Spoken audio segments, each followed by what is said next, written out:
হয়েছে বাড়া? আমি এত অসুস্থ কেন? তোর কিছু মনে নাই? তুই সাত থেকে পড়ে গেছিলি হ্যান্ডেল মারতি মারতি। তোর কিছু মনে নাই? তোর মাথায় আঘাত লাগিছে। ও বাড়া, কি বলছেন? তাহলে আমার কিছু হবে না তো? না, তোর কিছু হবি না নে। তোর পড়ে যাওয়ার পর তোর হলে আঘাত লাগিছিল। কি বলছেন ডাক্তার বাবু? তোর বারা পড়ার পর তোর বিচিতে আঘাত লাগিছে, ওই জন্য তোর বিচিটা বাদ দিতে হবে। দাঁড়া, বড় ডাক্তার আসতেছে, তারপরে তোর অপারেশন করবো একটু পরেই, দাঁড়া। কি বলছেন বাড়া ডাক্তার বাবু?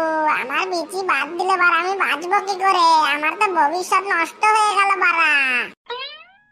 তুই কোনো টেনশন নিস নে, তোর হনুমানের বিচি লাগাই দিবানে। দাঁড়া,